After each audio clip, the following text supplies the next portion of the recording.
ఓం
పరమాత్మనే నమః. ఓం శ్రీమండోకఋషయే నమః. ఓం శ్రీ గౌడపాదాచార్యాయ నమః. ఓం శ్రీ శంకర గురవే నమః. పరమ ఋషిభ్యో బ్రహ్మ విద్యా సంప్రదాయ కర్తృభ్యో వంశ ఋషిభ్యో సంహద్భ్యో గురుభ్యః నమో నమః. మాండూక్యోపనిషత్తు గౌడపాదీయ కారికా సమేతంగా మనము అధ్యయనం చేస్తున్నాము. అధ్యయన భారతి అధ్యయనం మాండూక్య ప్రకరణం అంటాం దీన్ని. శ్రీమద్ శంకర భగవత్పాదకృత భాష్య సమేత అయమాత్మా బ్రహ్మ అనే మహావాక్యాన్ని ఈ ఉపనిషత్తు ఉపదేశిస్తుంది. ఈరోజు దానిని మనం చూడబోతున్నాం. అద్వైతామృతవర్షాయ శృత్యాకాశ విహారిణే చిద్ఘనాయ ప్రసన్నాయ శంకరాయ నమో నమః.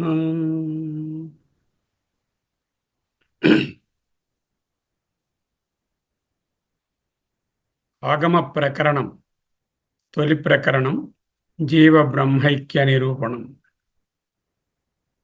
ఒక్కసారి రీక్యాప్ చూసుకుని మళ్ళీ ఈనాటి రెండవ మంత్రంలోకి వెళతాము. మొదటి మంత్రాన్ని ముగించాము. దాని తాలూకా సమరి సారాంశము ఈ విధంగా ఉంటుంది.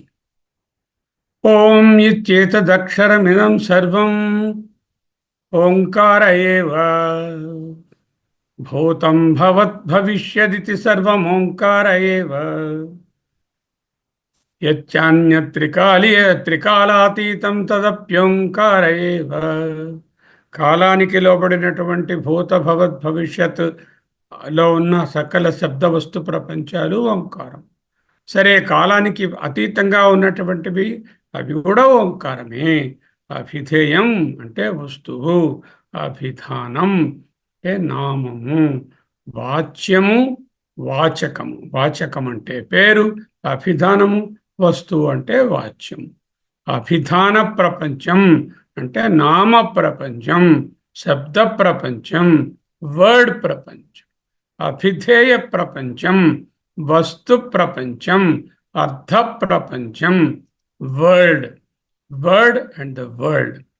అభిధేయ ఉపాయపూర్వకం పరం బ్రహ్మ ఏవ గమ్యతే.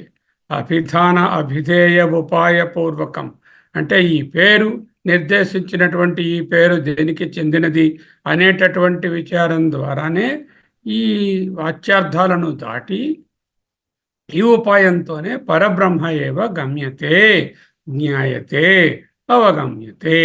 సకల నామ శబ్ద ప్రపంచము, అర్థ ప్రపంచము లేక వస్తు ప్రపంచము ఓంకారమే గాని వేరు కాదు.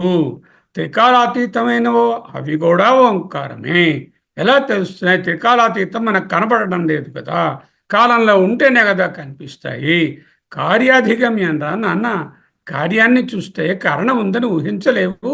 కార్యం ద్వారా అధిగమ్యం తెలియవస్తున్నటువంటి కాలా అపరిచ్ఛేద్యం, కాలము చేత పరిచ్ఛేదము కానటువంటి అవ్యాకృత ఆది. అవ్యాకృతం అంటే మాయ, హిరణ్యగర్భ విరాట్, హిరణ్యగర్భ బ్రహ్మ, అంతర్యామి, ఇవన్నీ కూడా ఓంకారమే. అభిధాన అభిధేయయో ఏకత్వే అపి.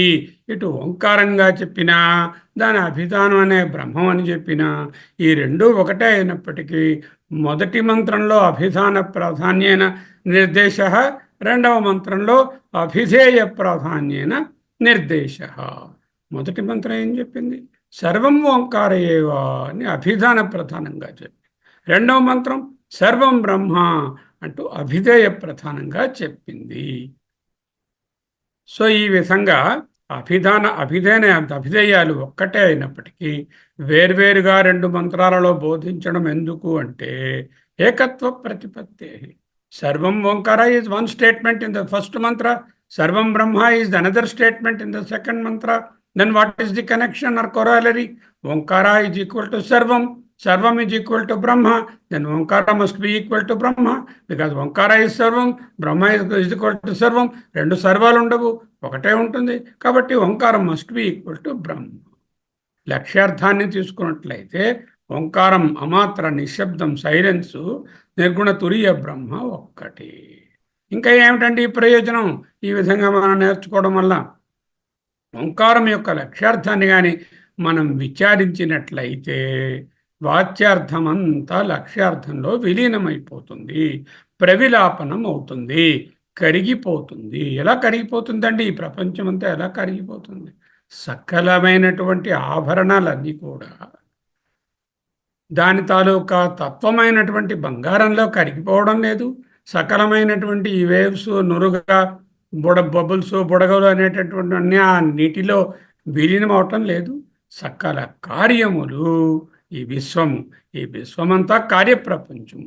కార్యప్రపంచాన్ని మనం మిథ్యారూపంగా అభాసాన్ని తెలుసుకుంటే కార్యరూపం అంతా డిజాల్వ్ అయ్యి కార్యప్రపంచం అంతా కారణ ప్రపంచంలో లయమవుతుంది. కారణానికి విలక్షణంగా కార్యము ఉండలేదు. విశ్వము, సృష్టి, అర్థ ప్రపంచము కార్యత్వాత్, కార్యములు అవుట వలన. We now resolve duality of the Sabda Prapancha and the Artha Prapancha, and also the Abhidhana, the Nama, the Abhideya, the Namni. ఓంకారం యొక్క వాచ్యార్థాన్ని, పరబ్రహ్మం యొక్క వాచ్యార్థాన్ని రెండింటిని నిరాకరిస్తే, అంటే ఇక్కడ ఆవు మా అనేటటువంటి స్థితిని మనము విలీనం చేస్తే, అక్కడ విరాట్, హిరణ్యగర్భ, అంతర్యామి అనే వాటిని విలీనం చేస్తే ఏం మిగులుతుంది? అభిధాన అభిధేయ విలక్షణ, అభిధానాభిధేయ అధిష్టానభూత నిర్గుణ తురీయం ఏవ అవశిష్యతే. Omkara is identically equal to Brahmam. This equation is not figurative, గౌణము కాదు, absolute, or this is only a pradhanam, not గౌణం. ఇంకా ఏం చెప్పారు? అభిధాన తంత్ర అభిధేయ ప్రతిపత్తి ఇది అభిధానస్య అభిధానత్వం గౌణమితి ఆశంకాస్య. ఒకవేళ లౌకికంగా కుర్చీ అనేటటువంటి వస్తువు, కుర్చీ అనేటటువంటి పేరు రెండూ వేర్వేరు అనుకునే అవకాశం ఉన్నది. ఆ రెండిటికి ఏకత్వాన్ని చెప్పడం గౌణము అంటే ఒక విధమైనటువంటి secondary. It is only figurative. కుర్చీ తీసుకురా అని పేరు అనగానే కుర్చీ తెస్తున్నావు. కానీ బ్రహ్మ విషయంలో ఈ రెండు వేరు అనేటటువంటిది గౌణార్థంలో చెప్పడం లేదు, ముఖ్యార్థంలోనే ఆ రెండు. You may extend this general rule and mistake Omkara and Brahman as also figuratively equal. But that's not right. They are not figuratively equal. They are really equal. Ekatva pratipatte cha prayojanam. Ekatva pratipatti valana emi prayojanam, kim prayojanam? What blessed benefit we derive by absoluteness? అభిధాన అభిధేయయోహు ఏకేన ఏవ ప్రయత్నేనా.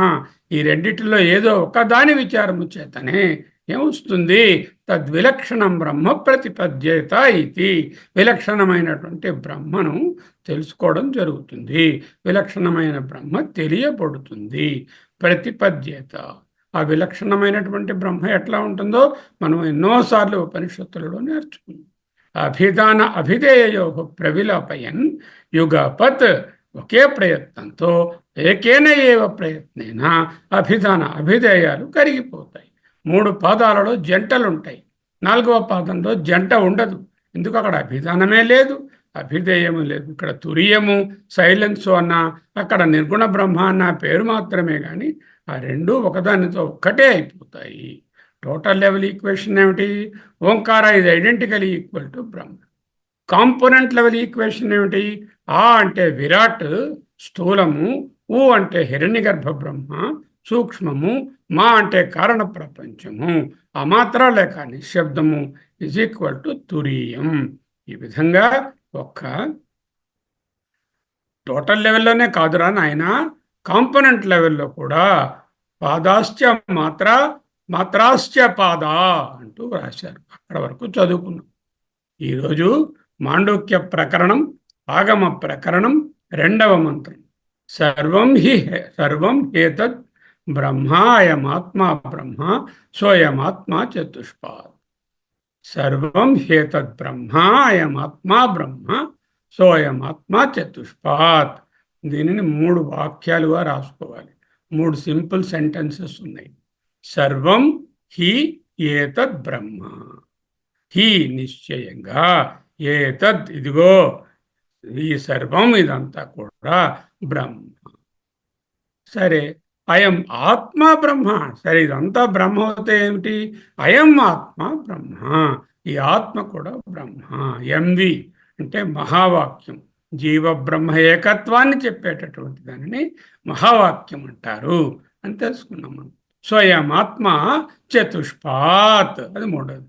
సహా అంటే ఆ బ్రహ్మ, అయం ఆత్మ చతుష్పాత్, దీనికి 4 పాదములు గలవు. What are the 3 sentences, simple sentences that are interposed in the simple mantra here? Sarvam hetad brahma ayam atma brahma soyam atma chatushpat. Number 1, sarvam hi etad brahma ayam atma brahma soyam atma chatushpat. ఈ మూడిటిని మనం ఒక్కొక్క దానిని విశ్లేషించి భగవత్పాదులు చెప్తారు. దానికి ముందు ఒక జిస్ట్ పట్టుకుందాం. ఈ మూడిటిది ఏమిటంటున్నారు ఆ జిస్ట్ చెప్పుకొని, అంటే బర్డ్స్ ఐ వ్యూ అంటాం కదా, అటువంటి మీనింగ్ చెప్పుకొని ఆ తరువాత ఆయన విశ్లేషణలోకి పోదాం. ఓమిత్యేతదక్షరమిదం సర్వం, మొదటి మంత్రం. అభిధాన అభిధేయయో ఏకత్వం, అది అక్కడే డెరైవ్ చేశాము భాష్యంలో. చేత Om is identically equal to Brahma. మొదటి మంత్రంలో సర్వం ఓంకార అభిధాన ప్రాధాన్యేన నిర్దేశ. That is step 1. మొదటి మంత్రంలో ఏం చేశాం? అభిధానం అంటే పేరు ప్రధానంగా, అంటే ఓంకారం ప్రధానంగా ఈ సకల శబ్ద వస్తు ప్రపంచం అంతా ఒకటే ఓంకారమే అని నిర్దేశించాం. స్టెప్ 1. స్టెప్ 2, 2వ మంత్రంలో సర్వం ఏతద్ బ్రహ్మ అని కూడా చదివాం కదా, అభిధేయ ప్రాధాన్యేన నిర్దేశ. స్టెప్ 2, 2వ స్టెప్లో అభిధేయ ప్రాధాన్యంగా సర్వము ఈ బ్రహ్మయే అంటూ నేర్చుకున్నాం. ఇప్పుడు ఇంకా ఏం చెప్తున్నారు ఈ మంత్రంలో?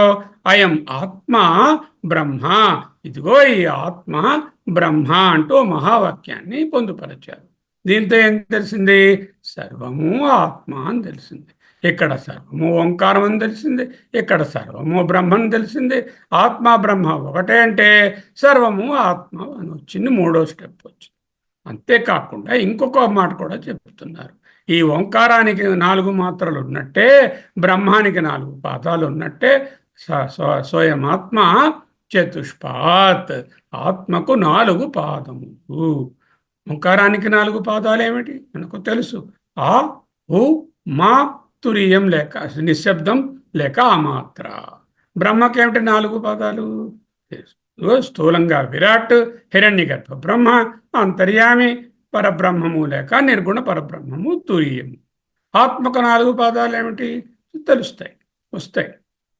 విశ్వడు, తైజసుడు, ప్రాజ్ఞుడు, తురీయం.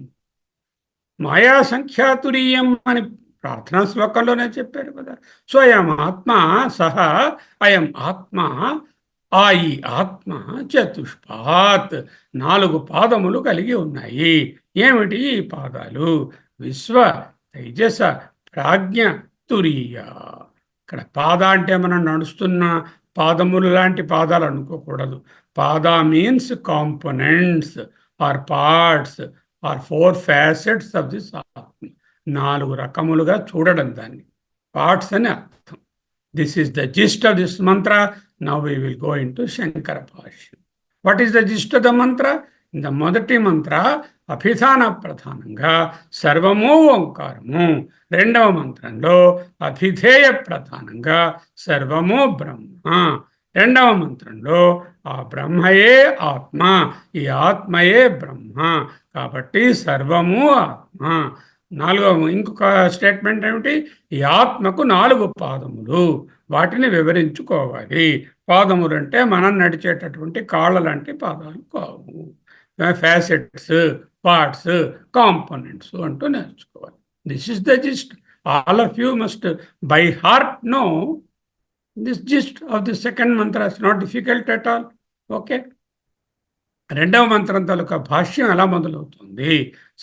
సర్వం హి ఏతద్ బ్రహ్మ ఇతి, సర్వం హి ఏతద్ బ్రహ్మేతి, సర్వం యద్ ఉక్తం ఓంకార మాత్రం ఇతి తదేతద్ బ్రహ్మ, తచ్చ బ్రహ్మ పరోక్షాభిహితం ప్రత్యక్షతః విశేషేణ నిర్దేశతి అయమాత్మ బ్రహ్మ ఇతి. అది రాశారు. సర్వం హి ఏతద్ బ్రహ్మేతి, సర్వము బ్రహ్మయే అని బోధన. సర్వం అంటే యదుక్తం సర్వం. ముందు చెప్పారు కదా, ఏమిటి చెప్పారు? యదుక్తం అంటే అటు కాలంలో ఉన్నవి, ఇటు కాలంలో లేనివి, సకల శబ్ద ప్రపంచము, సకల అర్థ ప్రపంచము అంతా కూడా ఓంకార మాత్రం ఇతి అని. తత్ ఓంకారం ఏతత్ బ్రహ్మయని.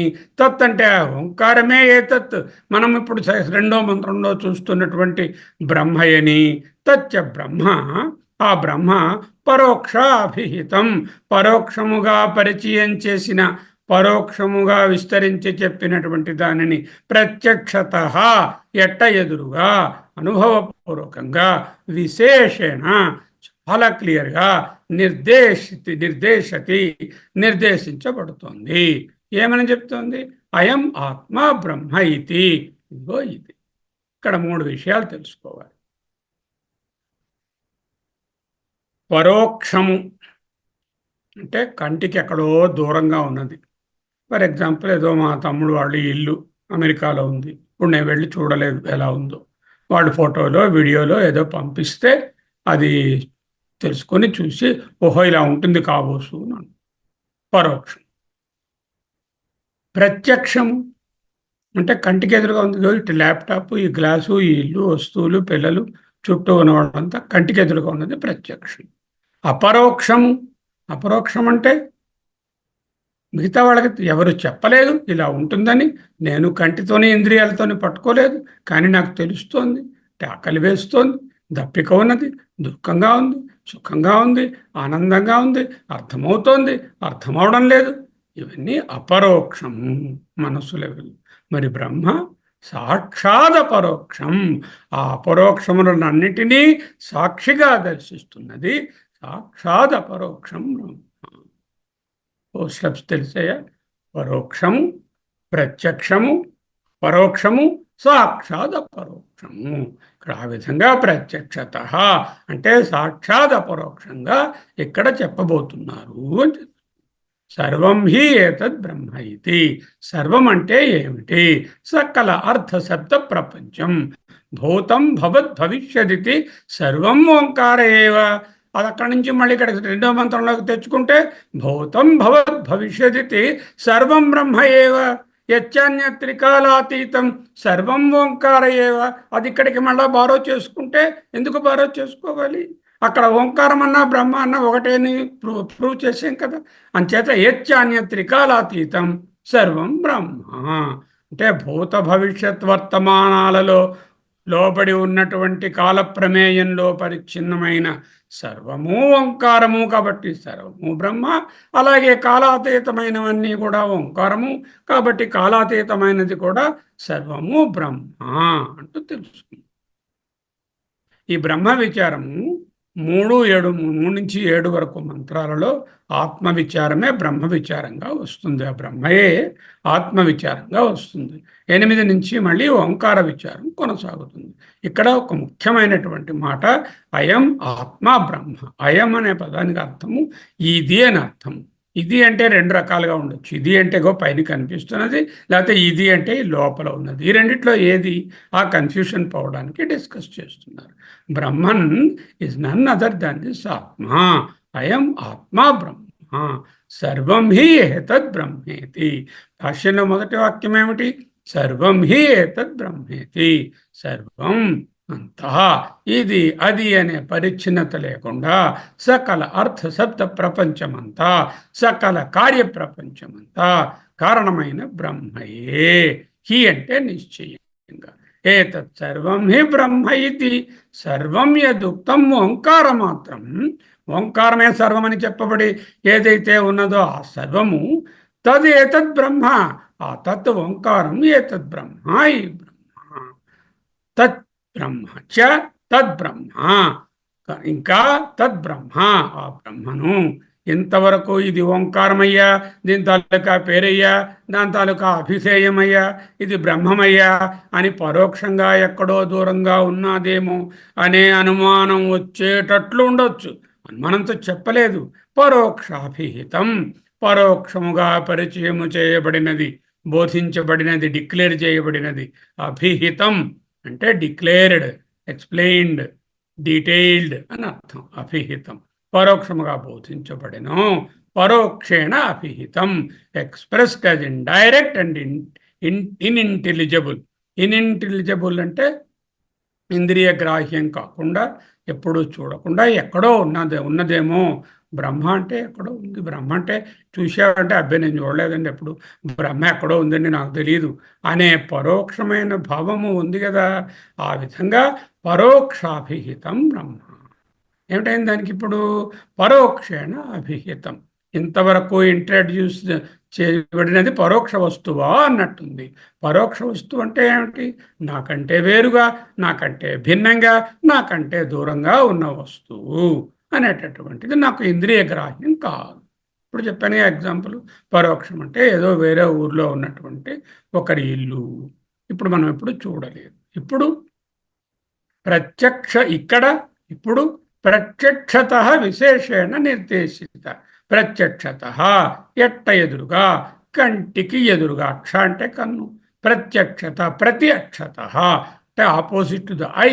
ఎట్ట ఎదురుగా, విశేషేణ విశేషముగా, నిర్దేశిత నిర్దేశించబడిన. ఏదైతే పరోక్షముగానున్నదో అది ప్రత్యక్షమైనది, కంటికి ముందుకు వచ్చేసింది. అది సరిపోతుందా? ఎదురుగా ఉంటేను చాలదు. ఈ ప్రత్యక్షమైనదే లోపల ఉన్నదని సాక్షాత్ అపరోక్షమని తెలియాలి. ఎదురుగానున్నది అంటే ప్రత్యక్షమైనది అవుతుంది. కానీ బ్రహ్మ అపరోక్షము. It is not outside, it is inside. Not only it is inside, that being inside, it is a sakshi for all that is inside and outside. Shruti reintroduces Brahma as that is available in the form of very I.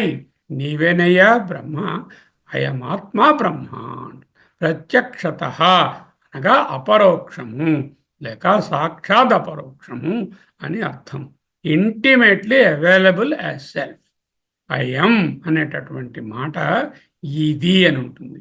ఇది అంటే ఎదురుగుండా ఉంది, దీన్ని ఏంటంటాం? ఇది. అదిగో గోడ మీద ఉన్న క్యాలెండరు, అది అది. ఇది అంటే దగ్గరగా ఉన్నది, అది అంటే దూరంగా ఉంది. ఇది అని పదం చెప్పినప్పుడు శరీరానికి నాకు ఆ బ్రహ్మకు దూరం ఉన్నదా, నాకు ఈ బ్రహ్మకు దూరం ఉన్నదా అనేటటువంటి ఒక సందేహం వస్తుంది. అప్పుడు ఏం చేస్తుంది శృతి? చేతితో హృదయాన్ని చూపిస్తూ ఇదిగోరా అయం ఆత్మా బ్రహ్మ అంటూ చక్కగా అభినయం చేసి చూపుతోంది అంటూ రాస్తున్నది. అయం ఇది చతుష్పాత్వేన ప్రవిభజ్యమానం ప్రత్యేగాత్మతయా అభినయేన నిర్దిశతి అయం ఆత్మ ఇది. అయం ఈ అయం ఇది ఈ బ్రహ్మము చతుష్పాత్వేన 4 పాదములుగా ప్రవిభజ్యమానం చక్కగా విభజించబడినటువంటి దానిని ప్రత్యేగాత్మతయా ప్రత్యేగాత్మ రూపముగా అభినయేన నిర్దిశతి. అభినయం చేసి చెప్తోంది ఉపనిషత్తు. ఉపనిషత్తు అంటే గురువు గారు. అగో మాండుక్య ఋషి ఆయన బోధిస్తున్నారు, పిల్లలు కూర్చున్నారు, శిష్యులు వాళ్ళందరూ పెద్ద పెద్ద వాళ్ళే, వాళ్ళు కూర్చుని వింటున్నారు. నాన్న ఓంకారము సర్వము, బ్రహ్మము సర్వము. కాబట్టి ఓంకారము ఈజ్ ఈక్వల్ టు బ్రహ్మము ఈజ్ ఈక్వల్ టు సర్వము. ఆ బ్రహ్మము అక్కడ మీదకి చూడక్కర్లా, అయమాత్మ బ్రహ్మ అన్నారు.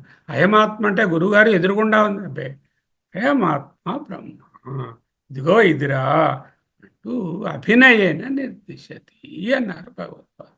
శృతి ప్రత్యక్షత విశేషణ నిర్దిశతి అయమాత్మ బ్రహ్మ ఇది.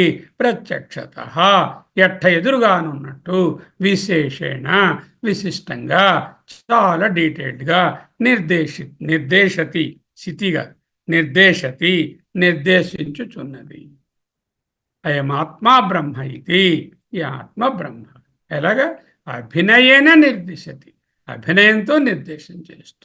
అభినయేన నిర్దిశతి, అభినయ అనగా చేతి ముద్రతో హృదయాన్ని చూపుతూ ఇది అని చూపిస్తోంది. అభినయం ఎందుకండి? అయం అనే పదానికి ఇది అనే అర్థం ఉంది. ఆ ఇది అంటే ఒకవేళ బయటనున్నదేమో అనే సందేహం రావచ్చు కదా. అది బయట కాదు, లోపల అంతరతమముగా అని చూపించి సూచించుటకు చేతితో హృదయాన్ని స్పృశించి తాకి. మరి లోపల ఉంటే మరి బయట లేదా? అదే కదా ప్రశ్నోపనిషత్తులో చదువుకున్నాము.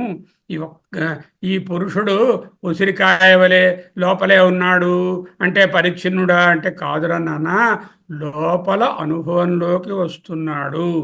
ఏదైతే పైన ఉన్నదో అది నీకు అనుభవం అవుతున్నది లోపల, పైన లోపల లేదు అంటూ ఆ శృతి మనకు శృత్యంతరే తెలుసుకున్నాం కదా. అభినయేన హృదయ స్పర్శేన నిర్దిశతి, హృదయాన్ని ముట్టుకొని నిర్దేశించి చెప్తున్నారు. అయం ఆత్మా ఇది బై అప్రోప్రియేట్ జెస్చర్ అనొచ్చు దాన్ని. సర్వం హి ఏతద్ బ్రహ్మ, అంతా కూడా ఈ బ్రహ్మయే. అయం ఆత్మా బ్రహ్మ అంటూ రెండువి. మొదటి లైన్ ఏమిటి? మొదటి వాక్యము 3 వాక్యాలు ఉన్నాయి. సర్వం హి ఏతద్ బ్రహ్మ, సర్వము ఓంకారము, ఆ ఓంకారమే ఈ బ్రహ్మ అనే అర్థంలో సర్వం హి ఏతద్ బ్రహ్మ. రెండవది అయం ఆత్మ బ్రహ్మ, ఈ బ్రహ్మ నీకంటే భిన్నం కాదు. ఈ అయం ఆత్మ, ఇగో ఈ ఆత్మయే బ్రహ్మ అని 2 చెప్పారు. మూడోది సోయం ఆత్మ చతుష్పాత్ అనే 3వ వాక్యాన్ని ఇంకా చెప్పాలి. అయమాత్మ బ్రహ్మ అనే మహావాక్య వివరణ ఇక్కడ వేరే స్పెషల్గా ఆయన ఆ ట్రీట్మెంట్ చేయలే ఈ భాషను. ఎందుకు? మాండూక్య బోధయేది, మాండూక్య బోధనయే అయమాత్మ బ్రహ్మ. అంచేత మొత్తం మాండూక్యం అంతా అదే విషయాన్ని బోధిస్తోంది. ప్రత్యేగాత్మతయా, జీవుని అంతరమైనటువంటి అంతరతమైనటువంటి సారతత్వంగా, the subjective self or the sakshi atma or సాక్షాద్ పరోక్షాత్ బ్రహ్మ. ఇక స్వయమాత్మ చతుష్పాత్ అనే వాక్యాన్ని వివరించి చెప్పాలి. పాదాలు అన్నారు, ఏమిటి పాదాలు అని అర్థం కావాలి. చూద్దామండి. ఓంకార విచారం వలన, బ్రహ్మ విచారము వలన నిర్గుణ తుర్యాన్ని చేరుకుంటాం. అటు ఓంకారాన్ని విచారం చేసిన ఏకేన ఏవా, ఏ ఒక్కదానిని విచారేణ బ్రహ్మ విచారం చేసిన ఏమి కిం ఫలం? నిర్గుణ తుర్యాన్ని చేరుకుంటాం. ఓకే, బ్రహ్మము ఎక్కడో సుదూరాన ఉన్నది, కాశీలోనో గయలోనో తిరుపతిలోనో మరో చోటో జెరూసలంలోనో ఇంకెక్కడో ఉన్నదని కాకుండా, దాన్ని ప్రయత్నంతో చేరుకోవాలి అని కాకుండా, బ్రహ్మ పరోక్షము కాదురా నాన్న, ప్రత్యక్షము.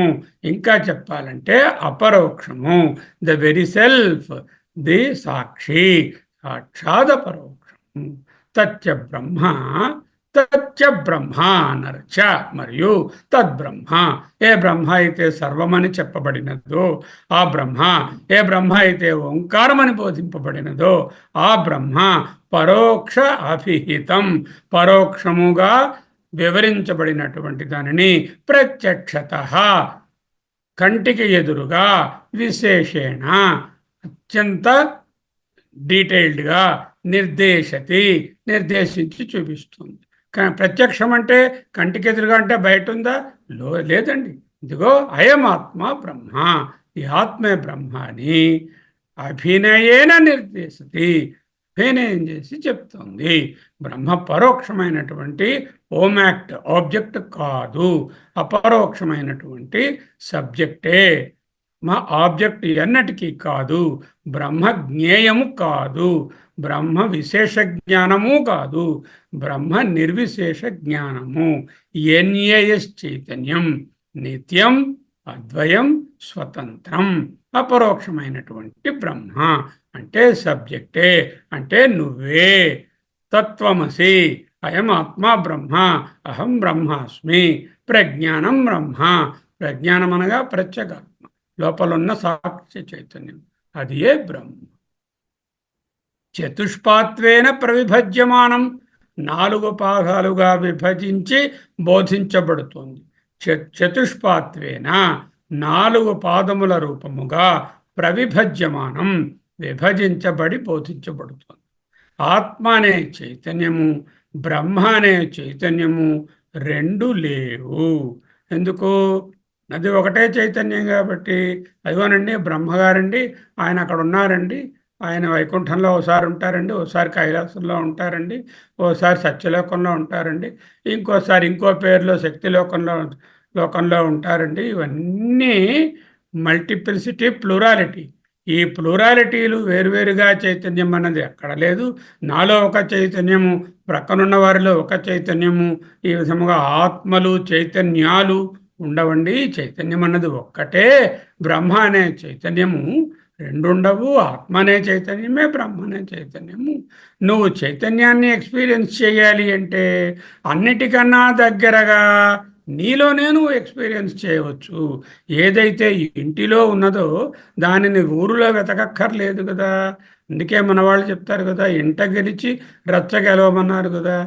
ఏదైతే మన దగ్గరగా ఉన్నదో దానిని ఇక్కడ పట్టుకోకుండా ఎక్కడో వెతుక్కోవడం ఎందుకు అనే విషయాన్నే చైతన్యమే బ్రహ్మ, బ్రహ్మయే చైతన్యము, ఆత్మయే బ్రహ్మ, ఆత్మయే చైతన్యము. ఉన్నది ఒక్కటే అబ్సల్యూట్ కాన్షియస్నెస్. అయమాత్మ బ్రహ్మ అనే మహావాక్యం బోధనతో చైతన్యము బయట లోపల ఒక్కటే అంటూ తెలుస్తుంది. సరే, 3వ వాక్యం ఆగమ ప్రకరణం 2వ మంత్రం భాష్యంలో 3వ వాక్యాన్ని చెప్తున్నారు. ఏమిటి 3వ వాక్యం? సహాయమాత్మ ఓంకార అభిధేయ పరాపరత్వేన వ్యవస్థిత చతుష్పాత్ కార్షాపణవత్ న గౌహు ఇవ అంటూ చెప్తుంది. ఒక ఉదాహరణ ఇచ్చిపోతుంది. సహ అయం ఆత్మ, సోయమాత్మ అంటే సహాయమాత్మ. సహా అతడు, అది అతడంత అతడు, అయం ఆత్మ ఈ ఆత్మ, సహాయం ఆ ఈ ఆత్మ. సహ అంటే ఆ, సహ రామ అంటే ఆ రాముడు, సహ అంటే ఆ అంటున్నాం కదా. సహ అయం ఆత్మ, ఆ ఈ ఆత్మ. ఓంకారాభిధేయ, ఓంకారం అనే పేరుకు పేరు చేత నిర్దేశించబడే రూపం, వస్తువు ఓంకార అభిధేయం. ఓంకారం అభిధానము, ఓంకారము చేత సంకేతించబడేది ఓంకార అభిధేయము. అది అయం ఆత్మ, సహాయం ఆత్మ. పరాపరత్వేన, అది ఎలా ఉంది? ఓంకారాభిధేయమైనటువంటి ఆత్మ పరముగాను ఉన్నది, అపరముగాను ఉన్నది. వ్యవస్థిత, వ్యవస్థ చేయబడి ఉన్నది. ఇదిగోనయ్యా, ఇది అపరము, ఇది పరము. ఇదిగో ఈ విరాట్, ఈ హిరణ్యగర్భ బ్రహ్మ, ఈ అంతర్యామి అనేటటువంటి అపరబ్రహ్మగాను, అంటే సర్వ సృష్టిగాను, సకల శబ్దార్థ ప్రపంచంగాను, సకల కార్య ప్రపంచంగాను. పర అంటే దీనికి వేరుగా, విలక్షణంగా, ఉత్కృష్టంగా, హయ్యర్గా, కారణంగా ఉన్నటువంటి పరబ్రహ్మగాను వ్యవస్థిత, వ్యవస్థ చేయబడి ఉన్నది. సహా ఆ అయం ఈ ఆత్మ, ఈ ఆత్మ లేక బ్రహ్మ, ఓంకారం అనేటటువంటి పేరు చేత సంకేతించబడే బ్రహ్మమే ఆత్మ. కాబట్టి ఆత్మ ఓంకార అభిధేయ. ఆత్మకు అభిధానం ఏమిటి? ఓంకారము. ఆత్మ ఏమిటి? ఓంకారం యొక్క అభిధేయము. ఇది ఎలా ఉంది? ఈ ఆత్మ పర అపరత్వేన, పరరూపంలోనూ ఉంది, అపర రూపంలోనూ. అపర రూపం అంటే సకల శబ్ద వస్తు ప్రపంచంగా, కార్యప్రపంచంగా ఉంది.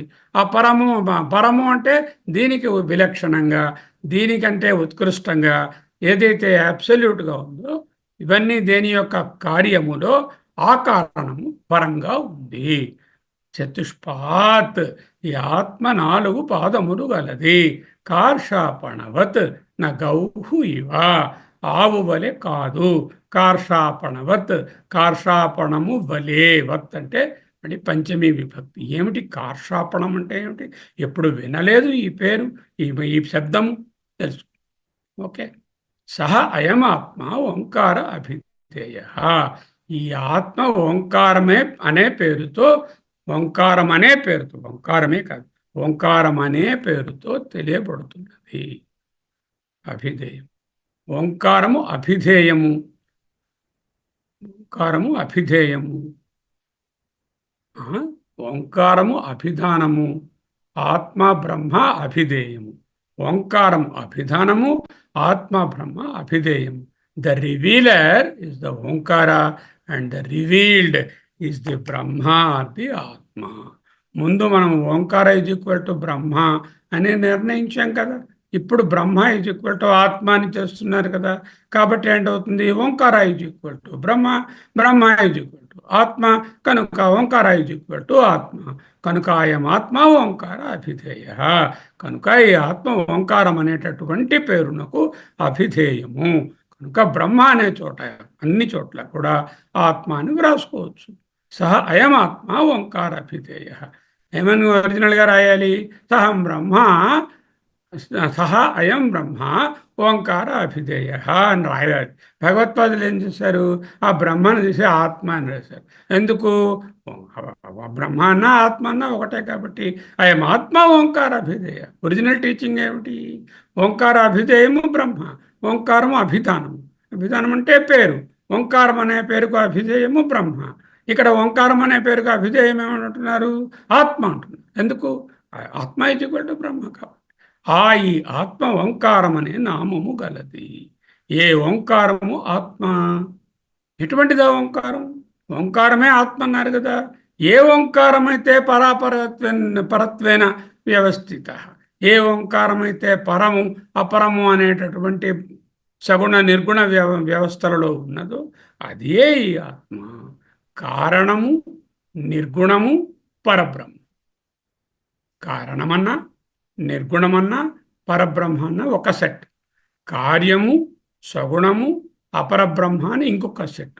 పర అపరత్వేన వ్యవస్థిత, వ్యవస్థ చేయబడిన సహ అయం ఆత్మ చతుష్పాత్.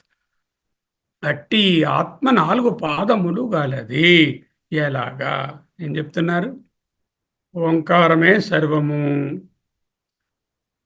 మొదటి మంత్రం. బ్రహ్మమే సర్వము, రెండవ మంత్రం. అభిధాన ప్రధానము, అభిధేయ ప్రధానం. రెండున్నాయా సర్వాలు? లేదండి. Omkaram is equal to sarvam is equal to Brahma is equal to Omkara is equal to Brahma. 2 సర్వాలు లేవు, ఓంకారమే బ్రహ్మ. సరే, ఇప్పుడు మూడవ విషయం వచ్చింది, ఆత్మ వచ్చింది. ఈ ఆత్మ అంటే ఆత్మే బ్రహ్మ, బ్రహ్మయే ఆత్మ. Brahma is equal to atma. So Omkara is equal to sarvam is equal to Brahma is equal to atma. So atma is equal to sarvam, atma is equal to ఓంకారం. ఆత్మ అనేటటువంటిది ఓంకారం అనే దాని అభిధేయము. ఆత్మ అనేదానికి ఓంకారం అనేది సంకేతము, పేరు. ఇది ఎలా ఉంది? పర అపరత్వేన వ్యవస్థిత. పర కార్యము, కారణము, నిర్గుణము, పరబ్రహ్మము. అపర కార్యము, సగుణము, అపరబ్రహ్మము అని వ్యవస్థ చేయబడింది.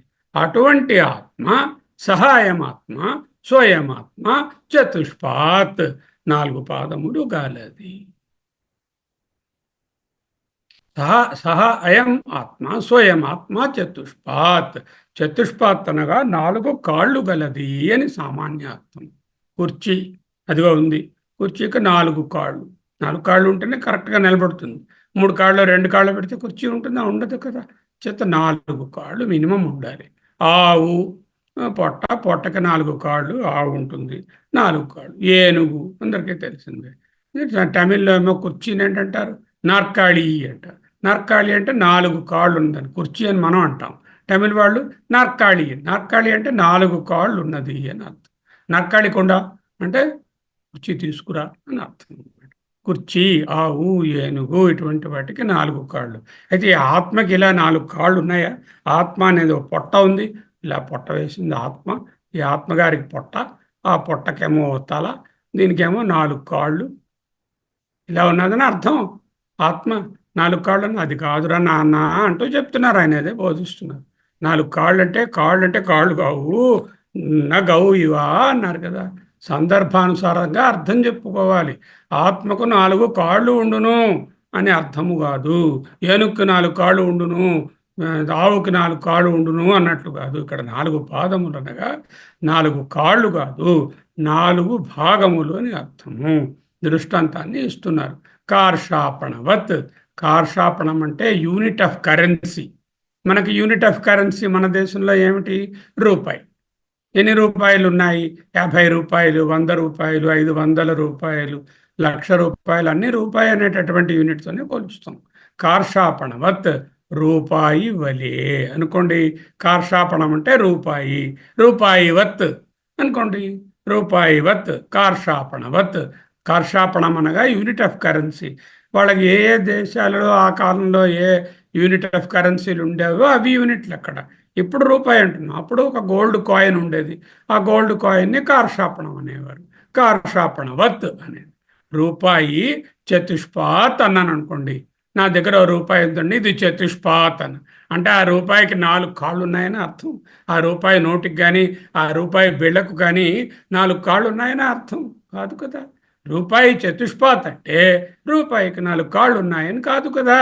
రూపాయిలో పావులా అనే 4 ఇమాజినరీ భాగాలు ఉన్నాయి. ద వర్డ్ పావులా, పావు అంటే 1/4. పావులా అండంలోనే రూపాయిలో 4వ భాగము అని అర్థం. అంటే ఏమిటి? 4 పావులను, రూపాయిని ఇలా తీసుకుని 4 ముక్కలు చేస్తే ఒక్కొక్కటి పావులా అవుతుందా? అవదు. అంటే ఇమాజినరీ డివిజనే, దానికి వేరే కాయిన్ ఉంటుంది. అంతేకాని యాక్చువల్గా దీనికి 4 భాగాలు ఉన్నాయి, 4 కాళ్ళు ఉన్నాయి అనేటటువంటి అర్థం ఎలా కాదో అలాగే ఇక్కడ కూడా ఈ 4 భాగాలు ఎందుకు? వ్యవహరించడానికి. ఎందుకు? 1 రూపాయి పావలా ఇవ్వాలి అంటే మరి అప్పుడు ఎలా? 1 రూపాయి ఇవ్వాలి, దానిలో 4వ వంతైన పావలాన్ని కూడా ఇవ్వాలి. 4 ముక్కలు 4 కాళ్ళు అని అర్థం కాదు కదా. అలాగే ఆత్మ మన బోధన కొరకు 4 భాగాలు అని చెప్పబడింది. ఆత్మ ఒకటే అంటున్నారండి. ఆత్మ ఈజ్ ఈక్వల్ టు బ్రహ్మ అన్నారండి. బ్రహ్మ ఒకటే అంటున్నారండి. ఆత్మ బ్రహ్మక వ్యత్యాసం లేదంటున్నారు. ఏకమేవ అద్వయం బ్రహ్మ అంటున్నారు. మళ్ళీ 4 కాళ్ళు అంటున్నారు. ఏమిటో మాకు చాలా కన్ఫ్యూజింగ్గా ఉందండి మీ వేదాంతం. ఓసారి భాగాలు అంటున్నారు, ఓసారి నిష్కలం అంటున్నారు, ఓసారి కళలు ఉన్నాయంటున్నారు, ఓసారి ఏ విధమైనటువంటి వికల్పాలు, భాగాలు, అవయవాలు, అంగాలు ఏవి అవయవవి అంటున్నారు. మరి ఎలాగా? నన్ను ఇవి అర్థం చేసుకోవడానికి చెప్తున్నావురా. 4 భాగాలని చెప్పబడింది ఒక వ్యవహారంగా నీకు బోధ చేయడానికి కానీ, నిజంగా 4 ముక్కలు ఉన్నాయని కానీ, 4 కాళ్ళు ఉన్నాయని కానీ నీకు బోధించడానికి కాదురా బుజ్జి అంటూ చెప్తున్నారు. ఓకే. 4 భాగాలు వ్యవహారం కోసమే కానీ 4 ముక్కలని అర్థం కాదు. రూపాయిలో ఎన్ని భాగాలు ఉన్నాయి? అణాలుగా పూర్వకాలంలో చూస్తే 16 అణాలు. ఇప్పుడు కాలం వాళ్ళు అణా చూసారో లేదో తెలియదు. మా చిన్నతనంలో అణా ఇచ్చేవారు. అణా ఇస్తే ఏదో కొనుక్కోరా అని చెప్పి ఇస్తే, అణా ఇస్తే ఏదో కొనుక్కునేవాడు. అణా అంటే 1/6 ఆఫ్ ఎనే. ఏఎన్ అనే అణా అంటే 1/6 of a rupee, 1/16 of a rupee, 16వ భాగం. అలాగే 10 పైసలు కాయిన్స్ ఉన్నాయనుకోండి, ఇప్పుడు లేవు. 10 పదులు 100 అంటే ఒక రూపాయిలో 10 పైసలు కాయిన్లు 10 ఉంటాయి. పైసలు తీసుకుంటే 100 ఉంటాయి. ఈ విధంగా ఇవన్నీ కూడా ఇమాజినరీయే కానీ, వ్యవహారం కోసమే కానీ, కల్పనయే కానీ నిజంగా అవి భాగములు కావు. సిమిలర్లీ ఆత్మ does not have any actual divisions. Under the bottom line of the statement is ఆత్మ చతుష్పాత్ అనే దాని తాలూకా పిండితార్థము, తాత్పర్యార్థము ఏమనగా ఆత్మయందు భాగములు లేవు. ఇప్పుడు చెప్తున్నవి ఓన్లీ కల్పితమే, అర్థం చేసుకోవడానికి మాత్రమే. That is the final bottom line. నా గౌహ ఇవ ఇతి అని ఆయన రాశారు.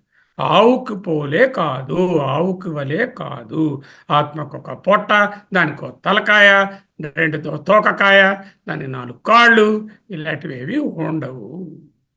4 అనే విభాగము కల్పన, వ్యవహారానికి మాత్రమే అనేది ఇక్కడ పిండితార్థము. లేక తాత్పర్యార్థము. ఏమిటి పాదాలు? విశ్వడు ప్రథమ పాదము, జాగ్రత్త అవస్థ, తైజస రెండవ పాదము, స్వప్నావస్థ, ప్రాజ్ఞ సుషుప్తి అవస్థ మూడవ పాదము, తురీయ అవస్థాత్రయ విలక్షణమైన అవస్థాత్రయ సాక్షి అయిన అవస్థాత్రయములను నిలబెడుతూ ఉన్నటువంటి ఆ తురీయము నాలుగవ పాదము, నిర్గుణము పరబ్రహ్మ. ఇవి 4 పాదాలు. ఈ పాదాలను గురించి కొంత వివరణని బోధిస్తున్నారు. గ్రామర్ బోధిస్తున్నారు, సంస్కృతం గ్రామర్. 2 వ్యుత్పత్తులను చెప్తున్నారు. ఏమిటి వ్యుత్పత్తులు? వ్యుత్పత్తి అంటే etymological meaning, a grammatical etymological meaning, deriving it to the root word. Etymology అంటే deriving from the root word is called etymology. వ్యుత్పత్తి, కారణ వ్యుత్పత్తి అంటే గమ్యమును చేర్చే కారణము. నాట్ కారణ ఉత్పత్తి, కరణ ఉత్పత్తి గమ్యాన్ని చేర్చేటటువంటి సాధనము, కరణము అనే అర్థంలో ఒకటి. ఇంకొకటి ఏమిటి? పద్యతే అనేన ఇది పాద అంటే అనేనా దేని ద్వారా, దేని వలన, దేని సహాయంతో పద్యతే ఆ పదాన్ని పొందుతామో అటువంటి దాన్ని పాద. కాళ్ళు ఉన్నాయి, కాళ్ళు అనేటటువంటి సాధనంతో ఒక గమ్యాన్ని మనం చేరుతాం.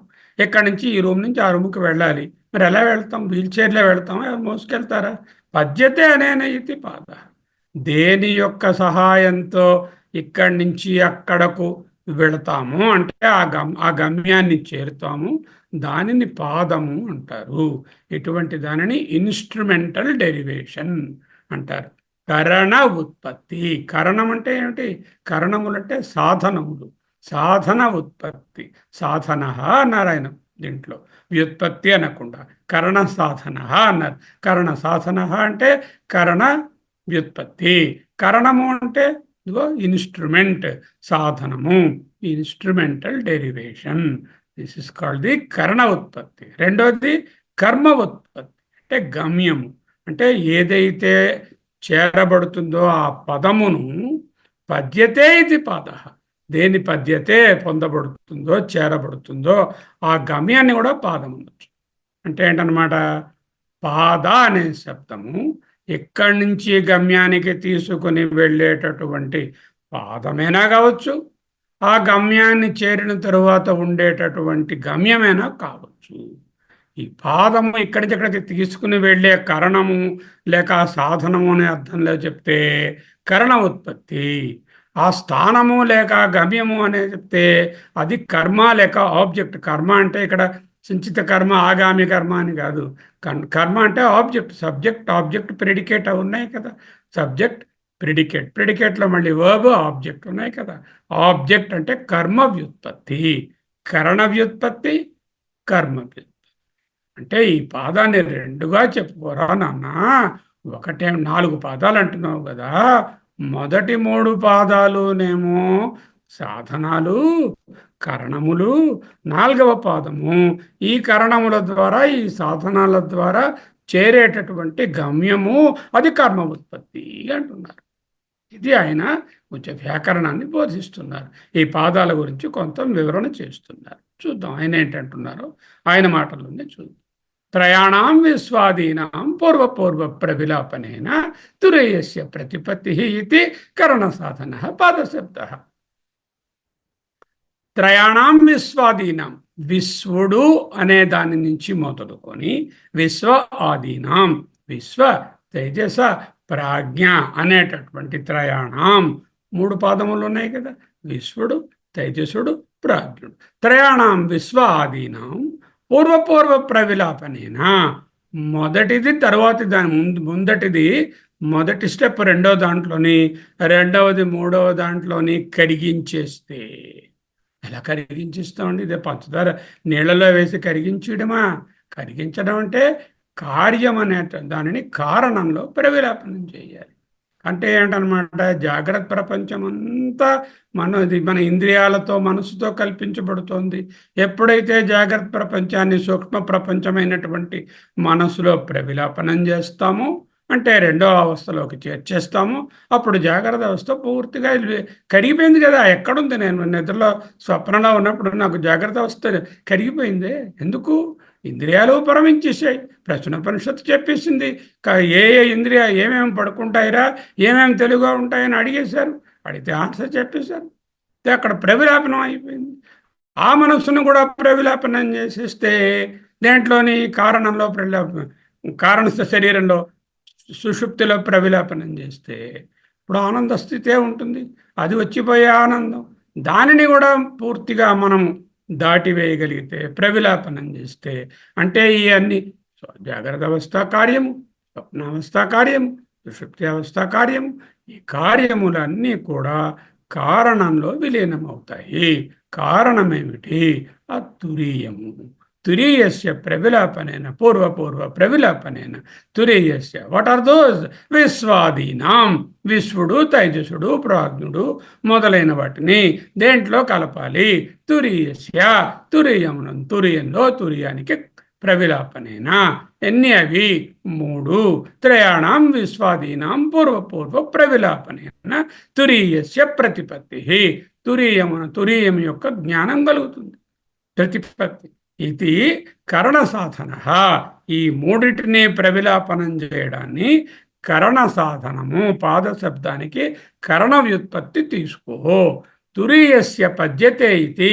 తురీయానికి చేర్చి ఆ పదంలో ఉంచుతుంది అని చెప్పేదాన్ని కర్మ సాధన, కర్మ వ్యుత్పత్తి అని ఈ పాద శబ్దానికి తీసుకో అంటూ రాస్తున్నారు. అంటే కరణ వ్యుత్పత్తి, తరువాత కర్మ ఉత్పత్తి. కరణ ఉత్పత్తి అంటే సాధనము. ఏ విధంగా అయితే పాదము నడవడానికి సాధనము, ఆ విధంగా ఈ విశ్వడు, తైజసుడు, ప్రాజ్ఞుడు అనేటటువంటి మెట్లు. ఈ మెట్లు ఎందుకు? అవి నిజం కావు. ఎక్కేసి అక్కడికి వెళ్ళిపోవడానికి. ఎక్కడానికి మాత్రమే పనికొస్తాయి, ఉండడానికి కాదు. ఉండాల్సిందే ఆ టెర్రస్ మీద. ఆ టెర్రస్ ఏమిటి? అదే తురియం. ఈ 3 మెట్లు కరణములు, పాదశబ్దమైనటువంటి కరణములు, కరణ వ్యుత్పత్తి కలిగినవి, సాధనములు. చేరవలసిన గమ్యము తురియం ఏదైతే పద్యతే ఇది పాద అనే అర్థంలో తురియం అనేటటువంటిది కర్మ సాధనము. The object or the gamya for this journey. What is the journey? The journey is to move from the jagratha to the turiya. Isn't it? From Jagrata, what is the next step? Swapna. Swapna, next step, this Sushupti. These steps are intermediary steps. They are only sadhanas. They are only karanas. Karana vyutpatti. మరి సాధ్యమేమిటి? పద్యతే, ఏదైతే ఆ పదం ఉన్నదో, గమ్యతే అనేటటువంటిది, ఆ తురియమే final గోలు. అది కర్మ సాధన, కర్మ వ్యుత్పత్తి. అంటే అదే object. The object of destination for your journey is the turiya. దీన్ని వివరించుకుందాం. కర్మ వ్యుత్పత్తి గమ్యం, డెస్టినేషన్ని పదము. పద్యతే ఇది పాద. ఇందాక చెప్తాము, పద్యతే అనేన ఇది పాద. దేని చేత మనము ఏ కారణం చేత, ఏ సాధనం చేత మనం వెళుతున్నామో దానిని చెప్పాం, అనేనా అని. ఇక పద్యతే ఇది పాద, ఏది పొందబడుతుందో అదే పాదము అంటున్నాము. ఈసారి కర్మ వ్యుత్పత్తులు. మొదటి, రెండవ, మూడవ పాదములు కరణ వ్యుత్పత్తి, గమ్యమును చేర్చే సాధనములు. నాలుగవ పాదము గమ్యమే పదము, కర్మ వ్యుత్పత్తి. ఈ వ్యుత్పత్తినే ఇక్కడ ఆయన కర్మ సాధన, కరణ సాధన అంటూ రాశారు. మేడమెట్లలాగా మొదటి 3 మెట్లు సాధనాలు, కరణములు, పాదములు. 4వ పాదము కర్మ వ్యుత్పత్తి, గమ్యము, పదము, చేరే చోటు, డెస్టినేషను. సాధన పాదశబ్ద. త్రయాణం విశ్వాదీనాం. విశ్వనితో మొదలయ్యే 3 పాదముల త్రయాణం, 3 విషయంలో పూర్వపూర్వ ప్రవిలాపనేన 3 పాదములను ముందు ఉన్న దానిని తరువాతి పాదముతో విలీనము చేసి, అంటే మొదటి పదమును 2లోను, 2ని 3లోను, ఈ 3ని తీసుకెళ్లి తురియంలోను కలిపేస్తే 3 పాదములను విలీనము చేసి కరణములుగా వాడుకొని 4వదైనటువంటి తురియాన్ని చేరడం. ఓకే. మూడు పాదాలను విలీనం చేసుకున్నాం, కరణాలుగా వాడుకున్నాం, మెట్లుగా వాడుకున్నాం, మెట్ల మీద కూర్చోలేదు, మెట్లు దాటి ఆ టెరేస్కి ఎక్కాం. ఈ టెరేస్కు మూడో మెట్లు. ఏమిటా మెట్లు? విశ్వడు, తేజస్సుడు, ప్రాజ్ఞుడు. అంటే స్థూల, సూక్ష్మ, కారణ ప్రపంచాలు. లేకపోతే జాగ్రత్త, స్వప్న, సుషుప్తి అవస్థలు. అవి ఎలా విలీనమవుతాయి? ఈ మూడు పాదాలు కార్యాలు. కార్యాలు ఎప్పుడు కారణంలో విలీనమైపోతాయి. స్థూల ప్రపంచము సూక్ష్మ ప్రపంచాలను, సూక్ష్మము కారణ ప్రపంచంలోను, కారణ ప్రపంచము సకల కార్యాలకు కారణమైన తురియంలోను విలీనము. పూర్వపూర్వ ప్రవిలాపనైన తురీయస్య ప్రతిపత్తి.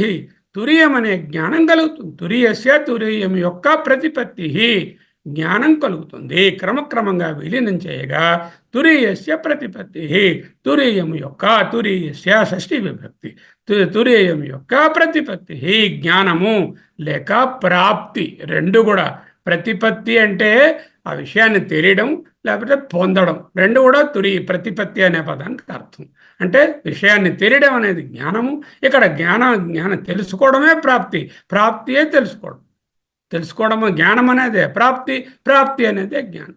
ఇప్పుడు మామిడి పండు ఎలా ఉంటుందో తెలుసుకోవడం, మళ్ళీ దాన్ని వెళ్ళి పొందడం అనేటటువంటి స్టేజ్లు లేవు కదా. ఇక్కడ జ్ఞానమే ప్రాప్తి. ప్రాప్తియే జ్ఞానము.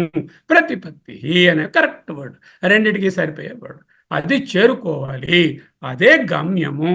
కర్మ వ్యుత్పత్తి పదము చేరవలసిన తావు, చోటు అంటే కర్మ వ్యుత్పత్తి. ఇది కరణ సాధన పాదశబ్ద అనుంది. ఇతి అంటే ఏమిటి? ఇతి హేతో, ఈ కారణము వలన కరణ సాధన పాదశబ్ద. ఇక్కడ ఆ 4వ స్టెప్ దగ్గర పాదశబ్దానికి కరణ సాధనము, కరణ వ్యుత్పత్తి అనేటటువంటి మొదటి 3 పాదాలకి కరణ వ్యుత్పత్తి చెప్పుకొని కర్మ వ్యుత్పత్తి 4వ దానికి చెప్పుకో. కరణ సాధన పాదశబ్ద. మొదటి 3 పాదాలకు కరణ వ్యుత్పత్తి చెప్పాలి. తురీయస్య పద్యతే కర్మ సాధన పాదశబ్ద. తురీయస్య, తురీయమునకు పద్యతే, ఆ పదాన్ని పొందుతాడు అనే అప్పుడు కర్మ సాధనం పాదశబ్దం 4వ పాదాన్ని కర్మ వ్యుత్పత్తిగా చెప్పుకో అంటూ చెప్తున్నారు. బ్యూటిఫుల్గా రాశారు. త్రయాణం విశ్వాదీనాం పూర్వపూర్వ ప్రవిలాపనైన తురీయస్య ప్రతిపత్తి ఇది కరణ సాధన పాదశబ్ద. తురీయస్య పద్యతే కర్మ సాధన పాదశబ్ద. ఈ విధంగా 2వ మంత్రం తాలూకా భాష్యము. దీంతో 2వ మంత్రం ముగిసింది. ఇప్పుడు ఒక్కసారి మళ్ళీ సమరీ చెప్పుకుంటాం, అన్వయం చెప్పుకుంటాం. 3 వాక్యాలు ఏమిటి? సర్వం హి ఏతద్ బ్రహ్మ అని ఉంది. అంటే మరి సెంటెన్స్ కంప్లీషన్ అది భవతి. సర్వం హి ఏతద్ బ్రహ్మ భవతి అని పెట్టుకోవాలి. సర్వం ఈ అంతా కూడా శబ్ద అర్థ ప్రపంచాలు, సకల కార్య ప్రపంచము ఏతద్ బ్రహ్మ ఏవ భవతి. ఈ బ్రహ్మయే ఉన్నది. ఓకే, బ్రహ్మ అవుతే అవని మరి నాకేం లాభం? అరే నువ్వేరా బ్రహ్మ. బ్రహ్మ అయం ఆత్మ భవతి. రెండవది, ఆ బ్రహ్మ నీవే. అయం ఆత్మ బ్రహ్మ. బ్రహ్మ అయం ఆత్మ భవతి. బ్రహ్మ అనేది ఉద్దేశ్యము లేక సబ్జెక్టు, ఆత్మ అనేది ప్రిడికేట్. బ్రహ్మ ఆత్మ భవతి అన్నప్పుడు ఆత్మ అన్నది ప్రిడికేట్, ఆత్మ భవతి అనేది. బ్రహ్మ అనేది సబ్జెక్ట్. దట్ బ్రహ్మ, ఏ బ్రహ్మ, ఆ ఈ బ్రహ్మ అయం ఆత్మ. అయం అనేది విశేషణం. అయం ఆత్మ అంటే ఈ ఆత్మ భవతి అవుతుంది. ఇది ప్రెడికేట్. సహాయం ఆత్మ చతుష్పాత్. ఈ ఆత్మ చతుష్పాత్. ఇక్కడ సహా బ్రహ్మ మరి లేదు, ఎందుకంటే బ్రహ్మ ఆత్మ ఒకటైపోయి కాబట్టి అయం బ్రహ్మ చతుష్పాత్ బదులు అయం ఆత్మ చతుష్పాత్. చతుష్పాత్ అనగానే 4 కాళ్ళు ఆవు కుర్చీలాగా ఊహించవద్దు.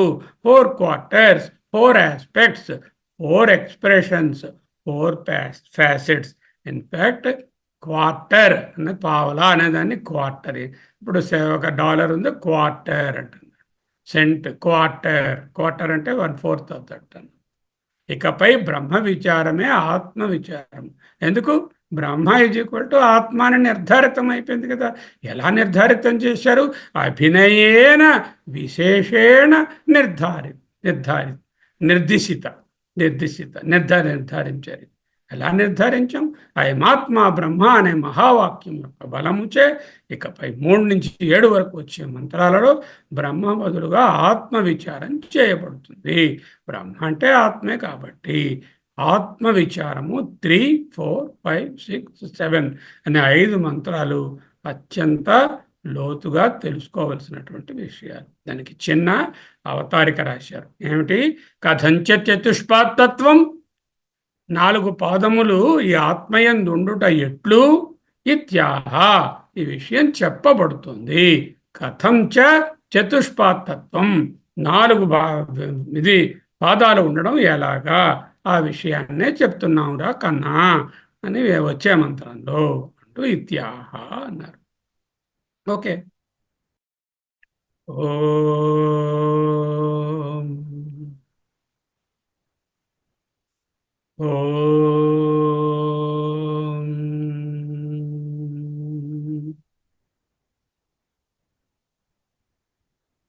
ఓం సర్వే వేదా యత్పదమామనంతి తపాంసి సర్వాణి చ యద్వదంతి యదిచ్ఛంతో బ్రహ్మచర్యం చరంతి తత్తే పదం సంగ్రహేణ బ్రవీమి ఓం ఇత్యేతత్.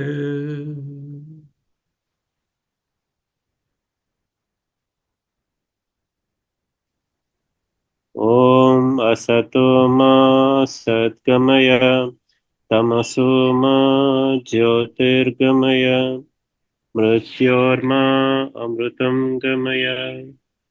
ఓం శాంతి శాంతి శాంతి. హరి ఓం.